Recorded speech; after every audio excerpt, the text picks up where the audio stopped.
Sally Pointer, and look at these fantastic woodlands that I'm in. I've come out to throw coppice woods to meet Jez, who's very kindly sourced me out with the timber for our new Warp Weighted Loom. Now, coppice woodland is a brilliant place to get this sort of timber. It's a woodland management system that's been in use for thousands of years. It's quite possible our ancestors sourced their loom parts the same way.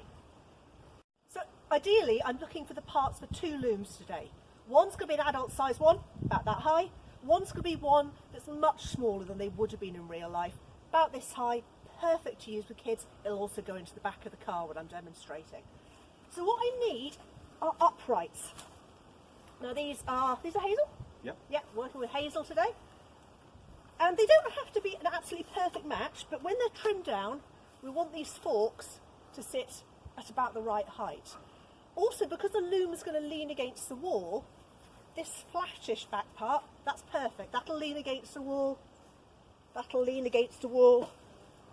Trim down, those are perfect. I'm going to have those too. Let's see what else we can find. So for the next loom, we've been going through the piles and I've got some others really nice timbers. This is going to make the slightly shorter one. Look at that line, really straight down the back, nice strong V shape here. A more traditional Y shape would work, but that's going to make it really easy to trim down. And I think that'll match. At the moment it's a little bit taller, but I can always trim things down. So I'll put that with my collection. Bonus mud. Now the next parts we need in the loom are the cross pieces. We need a nice beam, which is going to be the bit you roll the cloth onto.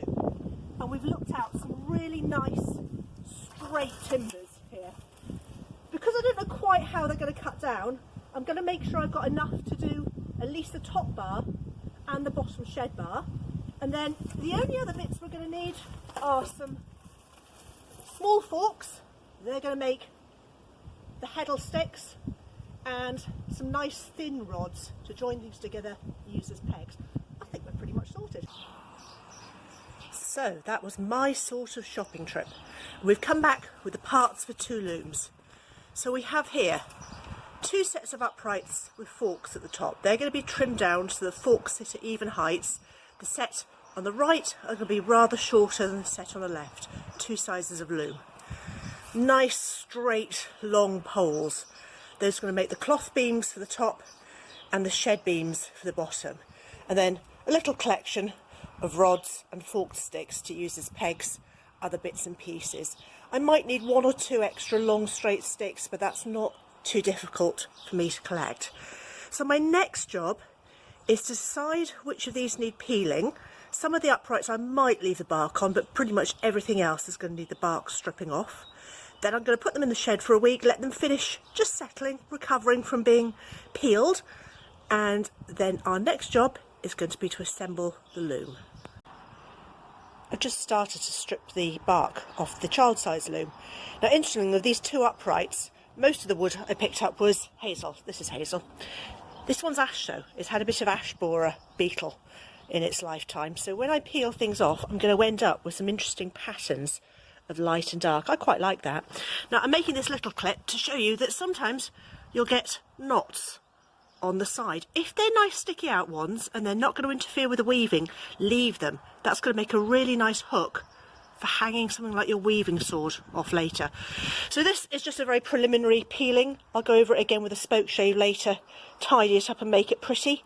But that's probably as far as we're going to get with this particular video. In the next one, I'll show you exactly which elements you need for your loom.